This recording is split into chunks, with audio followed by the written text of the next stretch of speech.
Hello everyone, welcome to Aardvark Swift. I'm your host Michael Rodber. This is a section where we talk to game developers in the industry to learn more about their career, the background and stuff they're up to now. With me today is Mike Rouse, the studio head at Antstream, the cloud platform for retro games. Hello Mike, thank you very much for joining us today. Hi, thanks for having me here. No problem at all. Yeah, so tell us a bit more about your role at Antstream and your sort of day to day. So I head up the studio and my responsibilities are pretty broad. So I do things like look at the roadmap, long-term roadmap, feature roadmap for the platform. I manage our personnel and recruitment processes. I manage everything to do with the strategic running of the studio. That includes personnel and vision for the studio. And I work with the CEO and the facilities manager to help run the actual physical location. Yeah, a lot of hats and a lot of different roles to get on with. So how did you originally get involved in Antstream, and what was sort of been your journey from there? So I'm a big retro gaming hobbyist. I've always worked in AAA gaming, but in the background I have a hobby. I have a YouTube channel where I talk about all my old video games and video game collecting. And Steve, the CEO of Antstream, essentially has been pestering me for the last 2 years to come and speak to him. And I was like, okay. And I came over and I hadn't really looked at Antstream, and it blew me away with what they were doing. I've always looked for roles that are bleeding edge when it comes to technology and pushing gaming.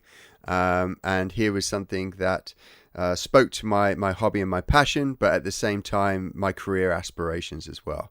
And so I think it was the combination of the technology that we have here, what we're trying to achieve, the vision for the studio, and just the fact that it's old retro games as well. Yeah, I mean, it's an opportunity you can't say no to, I suppose. What was your career background before then? So how did you build up to joining Antstream? So my skill set way back when I was a younger man was an artist. And I started out as a graphic designer for a newspaper, but quite quickly managed to get onto an intern program at Sony as a 3D artist. They hired me. I think I was the one of 2 out of 20 candidates that they hired as a junior artist. I'd done some work on This Is Football 2002 as a character artist, but quickly moved over to be one of 2 vehicle artists on The Getaway. Right. And then at Sony, that's I spent 12 years at Sony. I did The Getaway Black Monday. I created, along with 10 other guys, PlayStation Home. I created the PlayStation Trophy system. I then went on to manage SingStar. Then I went on to be the dev director for the Wonderbook franchise, including Book of Spells. And that really was when I decided to leave Sony after 12 years. Went off to Xbox, set up the Xbox Studio Lift London, where we did a load of cool technology. I think some of it's found its way into Minecraft now. And we did some cool technology in gaming, but also in the augmented reality space. Moved off to that and helped grow a Ubisoft partner studio where I worked on For Honor. Grew that studio to a point where it got sold, and then I joined 2K. Where I worked as the head of production on the Mafia Definitive Collection and an as of yet unannounced title. Wow. It almost seems like there's a midpoint, sort of like the midpoint where you transition from art to more production-based roles. So what sort of led that on? What brought that about? So I guess it was during, we were developing a game called The Getaway Online, which eventually came PlayStation Home. It was during this period where I was either going to go down the route of lead artist or down a more managerial route. And one of the things I really enjoyed was managing the overall process, being part of defining the roadmap for the game. How it would work, not only creatively but from a process point of view. And so it was the transition of moving from Getaway Online to PlayStation Home that I requested to be a producer. And so I was put on the producer track and at Sony to move into the production role. Yeah, so obviously that you've had very good success with both production and art-based roles. Do you have a particular highlight from either one or both, or an overall highlight in your career? I think it probably a lot of it happened in my production career. That's where I've had a lot of success. There've been some great highlights for me. Creating the trophy system, working with Phil Harrison and Ken Kutaragi on selling that into Sony and setting the vision for that so that more talented designers and engineers could go away and implement that. That's something I liked, really enjoyed doing, and it's something I can kind of still look back at and see influencing a lot of how Sony work.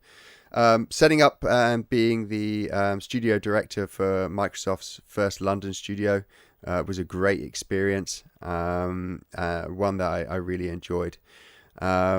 But I think overall it's been setting up a number of studios and teams and building those teams and getting to work with some amazing people is the thing that I've really enjoyed the most and has been my kind of career highlight for me. Obviously, because you were already well established almost in the industry before you did make the transition. At Aardvark Swift, we do kind of get a couple of people wanting to transition specializations either from a more creative to more production based or vice versa. Is there any advice you'd give to someone who would like to do the same, and do you think it's possible to do it if you're less established but have already sort of got a foot in the door in one certain specialization? Yeah, I'd say definitely for production, it really helps if you've come from a discipline. And the best producers that I've worked with have come from other disciplines, either whether it's engineering or design or art, just because they have a good understanding of what it takes to do something, what it takes to implement something. That's not to say that I've not seen great producers who haven't come from a discipline, but it certainly helps if you have come from there. So for me, I have a very, very strong understanding of what it takes from an art point of view, and also I'm able to sit in an engineering meeting and know when the wool's being pulled over my eyes. Yeah. So I'd say if you want to move into production and you're already in a discipline, whether you're junior in that role or senior in the role, it will always help.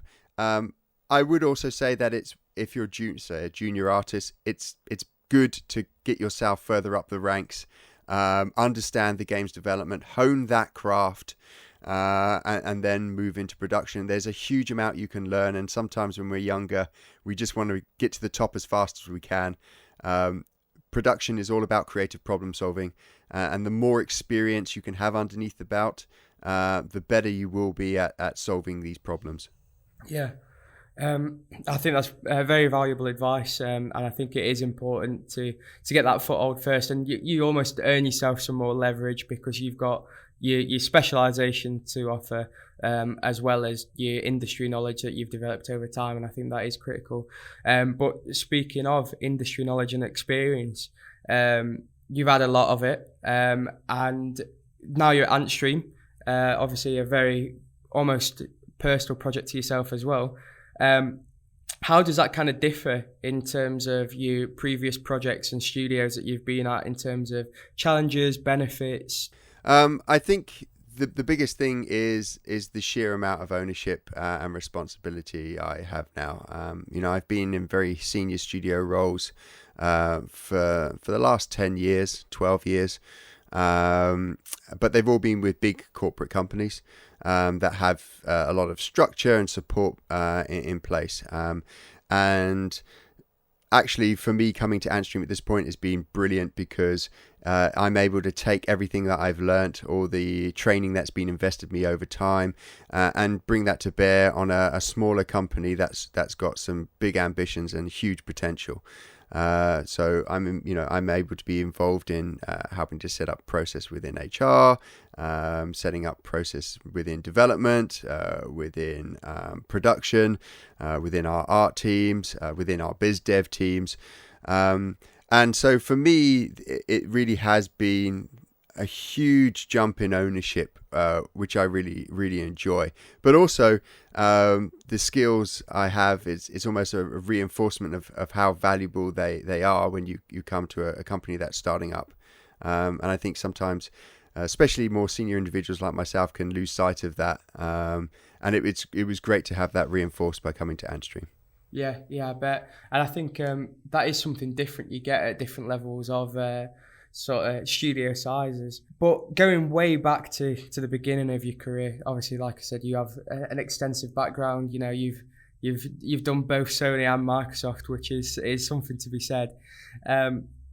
Is there any, knowing what you know now, is there any advice that you would give to yourself when you first started the career, or someone starting the career now in the video games industry? I'm so old now. My memory's hazy. It's like a misty fog. So I think drink more water would have helped me back then. So I think I've been very, very fortunate in some of the decisions I've made throughout my career that have led me here.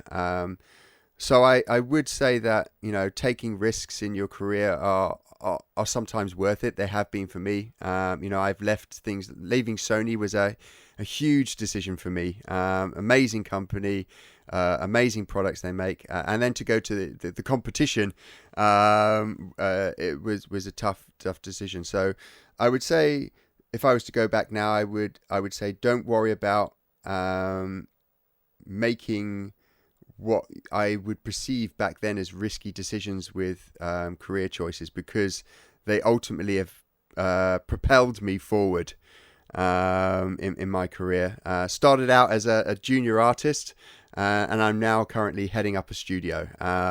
So for me, if I hadn't have made those decisions, if I had played it safe, if I hadn't looked at opportunities that could have progressed me, I'm in no doubt that I wouldn't be in the position I am now. So if you didn't go down the route as in general, I mean, in itself, video games is almost a risk to go in. Obviously, very competitive, and you can sometimes never get the role that you want. If you didn't go into video games, if you didn't take that initial risk in the first place, where do you think you'd end up? Homeless. I don't know. I've since a very young age, I've been quite singularly focused into getting into games. So everything I did, any job I took, was to get me experience or opportunities that would push me into gaming. So for me, it's pretty much, I find it almost impossible to think what I would be doing outside of games. I was talking to a very famous industry veteran a month ago, and he said, once you're in games, that's it. Leaving games is almost impossible for us. It's in your blood. It's the thing that you love doing, and even now, trying to think of what I would do if I wasn't doing games, I find it extremely, extremely difficult. Yeah, we do have a few candidates that we've seen that do, have left the industry, took a break for whatever reason, and do seem to come back. It does seem to be very much a passion thing that Yep. You can never leave. But yeah, in terms of production, obviously there are, there's a skill to it, as there is in any role in the in any industry, I suppose. What skills or experience in general do you think would help someone in the position you're in, or stand out in trying to get a role similar to that of yourself? Yeah, I think one of the big things I always look for is people that are creative problem solvers, very self-motivated, are looking for what's the next thing to solve. I think that's what separates producers from project managers. Project managers are great, some fantastic skill sets there, where super organized, methodical. But for me, producers have that, but also then can look at the bigger picture. and are able to break it down. They're able to look at a feature that's being developed and know that it's not going the right way, and can change course, or bring in the right people that can help it change course. So these are the skill sets I look for. But obviously there's the kind of other soft skills. Great with people, and not just gets on with people, but understands people, I think is strong. Knows how to change a situation to suit an individual. Very important in gaming, multidiscipline industry, and bringing that many different people together to make a thing is hard. Not all of them will get on. Not all of them will have the right idea. Not all of them will creatively see the same way. And the producer sits right in the middle of all of that, and really is herding these creative, talented cats all in one direction. And so over time, needs to become competent at everyone else's job, or at least have a good understanding of everyone else's job, to be able to kind of solve these big challenges. Is there anything on the horizon for you yourself in terms of exciting career developments, or any things you're excited for, I suppose? Yeah, where do you go from studio head? Well, I was studio director at Microsoft, and then went back down to production. So talking to the few of us that are studio heads in the UK and colleagues in the US, we kind of seem to bounce around. You're either a studio head at one studio and you stay there forever, but those that move around seem to kind of jump back into production again. Get the thrill of the chase, and then move back up again. So for me, I moved away from a studio head role into production again. Got that thrill, got excited again, leveled up the skill set, and then went back into running a studio again. So for me, I think studio head is where I am at the moment, is ideally where I'd like to end my career now. But in the future, if something amazing happens, or there's changes in Antstream, I'm always looking. And my advice to everyone is, the games industry is small and fantastic, and you'll always meet these people again. There's always chances to come back to where you worked, but getting the opportunity to work with new people in new places is invaluable. And if you get that opportunity, just like I did, moving away from AAA into Antstream, if I hadn't have done that, I wouldn't have this amazing opportunity that I have now. Well, all very interesting stuff, Mike. But I think we'll wrap up there. Thank you very much for joining us today. It's been very insightful, very interesting, and also a pleasure. So if you are interested in working with Antstream, of course, do check out the roles on our website. But until then, I've been your host, Michael Rodber, with Phil Bolt and, of course, Mike Rouse from Antstream. Thank you very much. Cheers.